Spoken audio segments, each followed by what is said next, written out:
Epilogue. A few days' travel to the south of Underbridge, the lonely village of Loden sat nestled in a shallow valley in the green plains of the Heartland. It was a sleepy, quiet place that saw very little foot traffic.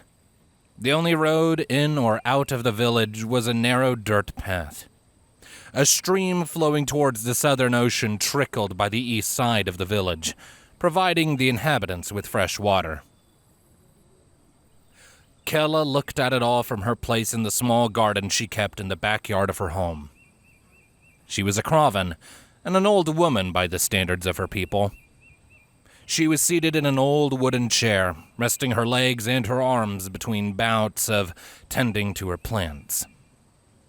The quiet sounds of the townsfolk going about their day were a pleasant white noise to her, accompanied only by the occasional twitter of summer birds in the distance, or the gentle whistling of the wind as it blew over the verdant green grass. There was rarely a rush in this town, and even when there was rarely any reason for her to contribute. At her age, few people asked anything of her. They knew she was old and were kind enough to let her enjoy her sunset years in peace. Every so often, someone would give her a wave as they passed or call out a friendly greeting. She was always happy to offer them a response. Sometimes they would be someone she knew, and they would stop to chat for a few minutes before moving on. Today, though, no such thing had occurred. Most people were busy with their work this time of the day, doubly so for this time of the year. Everyone was busy tending their fields, eager to ensure that they all grew enough food for the winter. Everyone was too busy to stop and chat with an old woman. Not that Kella minded. She enjoyed the silence. And the lack of distractions was more than welcome, as it let her keep an eye on the road. She was expecting company today. Said company seemed to be taking its sweet time turning up, sadly. And in those moments of quiet anticipation, Kella was afforded the opportunity to think. And think she did. Of her siblings down south in the jungles of her homeland, many of whom had probably died of old age by now. Of her charming mate, with whom she had brought their child into the world. Of how said mate was probably wandering some distant high road in another land, taken wherever the yearning willed. And she thought of her shining delight of a daughter, Tika. Kella blinked, torn from her thoughts when finally, she caught movement out of the corner of her eye.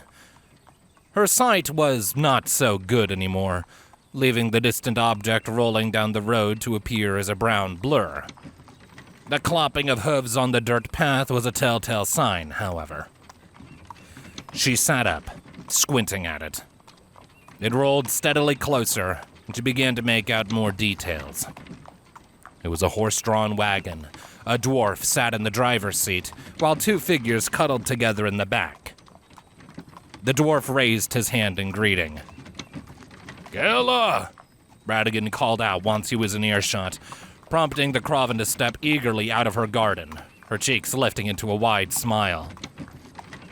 "Bradigan, you're late," she called out to him. Bradigan shrugged.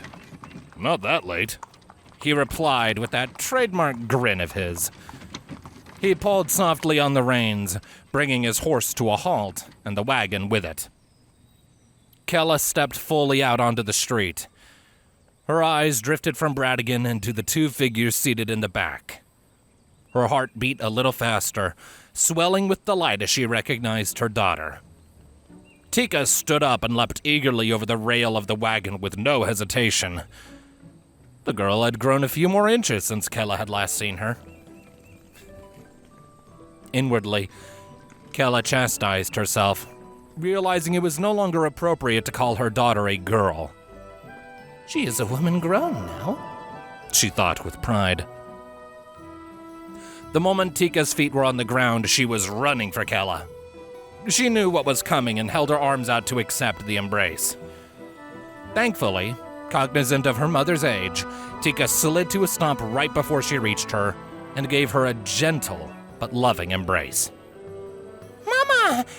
She greeted, resting her chin on Kella's shoulder. Oh, it's so good to see you! How have you been? Kella closed her eyes as she held her child close.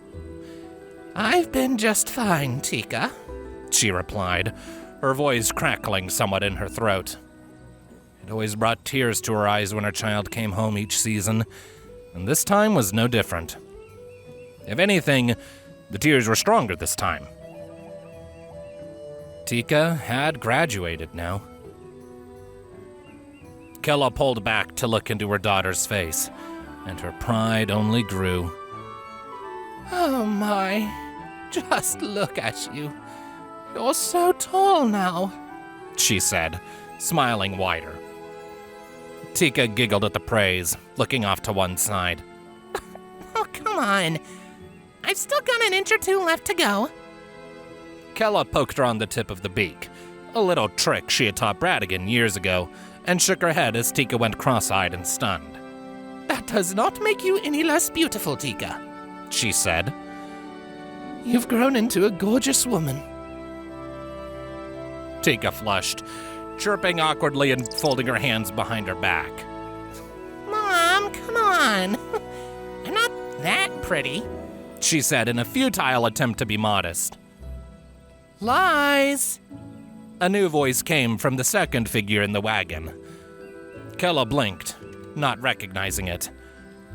She looked past Tika to see a human woman stepping carefully out of the back of the wagon like a normal person.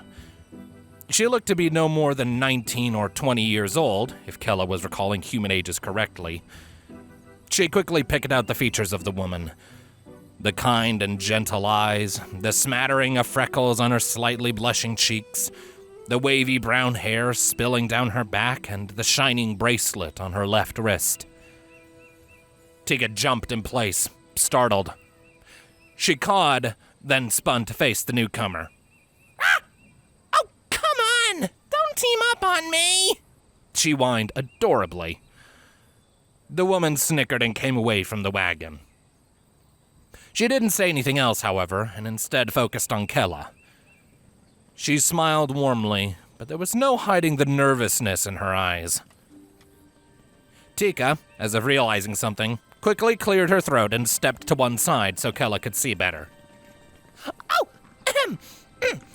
Mama, this is Aveline, my girlfriend. Kella watched curiously as Aveline approached and bobbed a stiff curtsy. Hello. It's a pleasure to finally meet you, miss. Kella smiled, already pleased by the manners on display. Still, she shook her head. Don't start with the formalities, Aveline. I don't bite. And the pleasure is all mine. Tika's told me all about you in her last few visits, and in all of her letters. It's my pleasure to finally meet you. Aveline stood back to her full height, smiling wider. She's just the best, Mom! Tika gushed, already getting started. Her eyes lingered on Aveline the whole time she was speaking. She's so sweet, and she has just the most wonderful voice. You should hear her whistle sometime. It almost sounds like Kraven talking. I could listen to it for hours and hours, and she can make all these cool little knickknacks and trinkets and crafts and stuff, and she's super brave, and she can swim really good, and she loves blueberry muffins, and... Kella poked her on the beak again, fighting the urge to laugh. An urge that neither Aveline nor Bradigan resisted, both bursting into amused chortles. Goodness gracious, slow down, Tika. I cannot understand you when you talk that fast. Kella chided before leaning forward to tease. And besides, I've heard all of that already. Tika cawed at her. Ah! Behind Tika, Aveline was blushing furiously, swaying back and forth from the praise. Kella looked between the two again, noticing that the moment Tika stopped talking, she was back to looking at Aveline. It was a very particular look, too. a look that Kella had seen in Tika's father many times when they had started courting. Kella realized there hadn't been any exaggeration from Tika about her affections. Nothing could stop the gentle, delighted smile from spreading across her face at the sight of her little girl getting to look at someone that way. She reached out to place a hand on Tika's back. Oh, come on. You two must be tired from a long journey. Let's go inside. I can get you all some hot soup, and you can tell me everything. Tika gasped and ran up to grab Aveline's hand and both of her own. Ava! Mama soup! Let's go! Tika, wait. Aveline didn't get out more than that before she was tugged for the door to the house, crying out in surprise. Kella watched them go and shook her head in bemusement. Tika will be Tika, she thought. Then she turned to Bradigan. The dwarf was looking on from his place in the seat, smiling widely. He looked at Kella. You raised a damn good kid, Kella, he said. Thanks for letting me teach her. Kella shook her head. At this point, I think it's fair to say that you've raised her just as much as I have. It is I who should thank you for giving her such an opportunity. Bradigan shrugged. Well, I guess we can thank each other then, he decided before taking the reins back up. But I don't want to be a distraction or get in the way or anything like that. You ladies think you'll be all right? Kella nodded. Yes, we'll be fine. Bradigan gave her a quick two-finger salute. Right then, I'd best be off. You girls go on and enjoy yourselves, eh? Of course. Thank you, Bradigan. And take care of yourself on the road. I will. Don't you worry. Bradigan assured her before putting his horses into motion.